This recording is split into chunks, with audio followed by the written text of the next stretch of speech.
என் அன்பு சகோதர சகோதரிகளே, இறைமகன் இயேசுவின் நாமத்தில் உங்களை அன்போடு கூட வாழ்த்துகின்றேன். வாழ்க்கை பாடுகள் நிறைந்தது, போராட்டம் நிறைந்தது, பிரச்சனை நிறைந்தது. இந்த உலகத்தில் எல்லாருக்கும் அதுதான் வாழ்க்கை. உங்களுக்கும் அதுதான் வாழ்க்கை, எனக்கும் அதுதான் வாழ்க்கை. ஆனால் இந்த பிரச்சனைகளையும் போராட்டங்களையும் நாம் எப்படி சந்திக்கிறோம், அதை எப்படி எதிர்கொள்ளுகிறோம், அதை எப்படி மேற்கொள்ளுகிறோம் என்பதுதான் ஒவ்வொருடைய வாழ்வின் வெற்றியும் தோல்வியும் நிர்ணயிக்கிறது.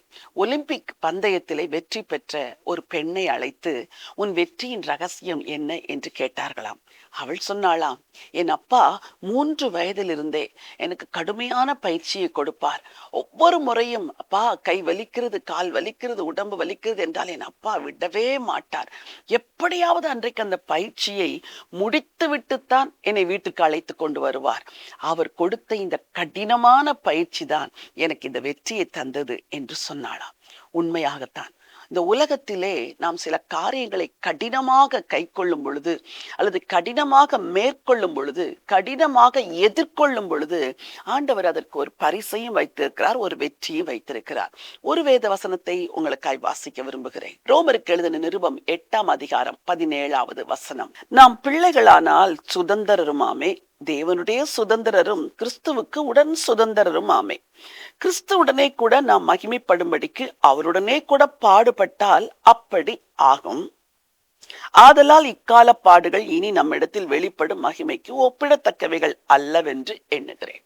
இங்கே ஆக்கியோனாகிய பவுல் ஒரு செய்தியை சொல்லுகிறார்.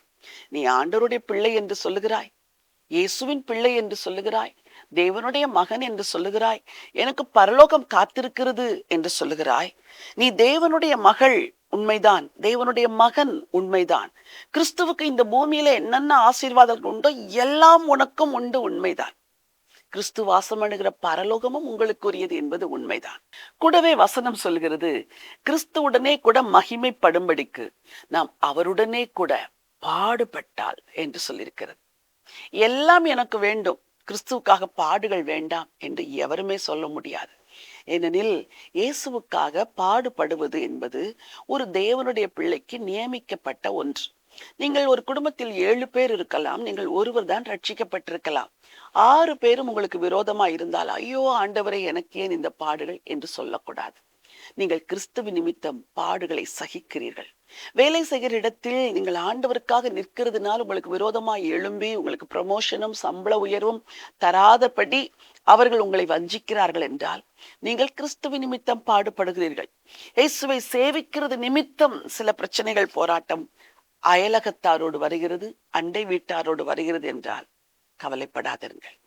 ஒரு சகோதரி இன்றைக்கு என்னை பார்த்து பேசினார்கள். அம்மா, என் வீட்டிற்கு எதிர் வீட்டில் இருக்கிற ஒருவருக்கு இயேசுவை பிடிக்காது. நான் பைபிள் வாசிக்க வேண்டும் என்று ஒரு அமைதியான இடத்தை தேடி அந்த மொட்டை மாடியில் வந்து உட்கார்ந்து வாசிக்கும் பொழுது அந்த எதிர் வீட்டிலிருந்து சத்தமாய் பாடலை போட்டு விடுவார்கள். என் கணவர் ரட்சிக்கப்படவில்லை, நான் வீட்டுக்குள் உட்கார்ந்து வேதத்தை படிக்க முடியாது, நான் மொட்டை மாடியில் போய் வேதத்தை படிக்கும் பொழுது என் எதிர் வீட்டில் இப்படியெல்லாம் செய்கிறதுனாலே பல வேளைகளில் அந்த சத்தம் என் செவிகளில் ரீங்காரம் இட்டு கொண்டே இருக்கிறது, எனக்கு சகிக்க முடியவில்லை என்று சொன்னார்கள். இது எது நிமித்தம் பாடு? கிறிஸ்துவ நிமித்தம். நான் சொன்னேன், கொஞ்ச நாட்களில் தேவன் உங்களுக்கு ஒரு விடுதலையை கொடுப்பார் என்று. உங்களுக்கும் அப்படித்தான். இக்காலத்து பாடுகள் இனி வெளிப்படும் மகிமைக்கு ஒப்பிடத்தக்கவைகள் அல்ல. கிறிஸ்துவுடனே கூட மகிமை அடையும்படிக்கு கிறிஸ்துவுடனே கூட கிறிஸ்துவுக்காக பாடுகளை ஏற்றுக்கொள்ளுவோம், மகிழ்ச்சியா ஏற்றுக்கொள்ளுவோம், ஆண்டவருக்காக வாழுவோம். உங்களுக்காக ஜெபிக்க விரும்புகிறேன். அன்பின் தெய்வமே, பரலோகத்தின் ஆண்டவரே, உம்முடைய ஜீவ வார்த்தைகளுக்காய் உங்களுக்கு நன்றி. கிறிஸ்துவுடனே கூட பாடுபடும்படிக்கு எங்களுக்கு நியமித்து வைத்திருக்கிறீர். உம்மோடு கூட மகிமை அடைய வேண்டும் என்றால் உம்மோடு கூட பாடுபட வேண்டுமே. கர்த்தர் எங்களுக்கு உதவி செய்ய வேண்டும் என்று சொல்லி ஜெபிக்கிறேனப்பா. ஆண்டவரே, உம்முடைய பிள்ளைகள் யாரெல்லாம் பாடுகளின் பாதையில் கடந்து செல்கிறார்களோ அவர்கள் எல்லாருக்கும் கிருபையும் இரக்கமும் தந்து அவர்களை பலப்படுத்தி ஸ்திரப்படுத்த வேண்டும் என்று சொல்லி ஜெபிக்கிறேன். திருக்கரத்தினால் ஆசீர்வதிங்க.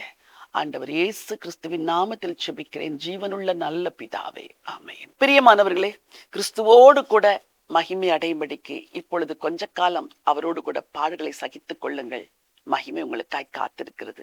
இந்த நினைவோடு இந்த நாளை துவங்குங்கள். இந்த நாள் ஒரு வெற்றியின் நாள். God bless you.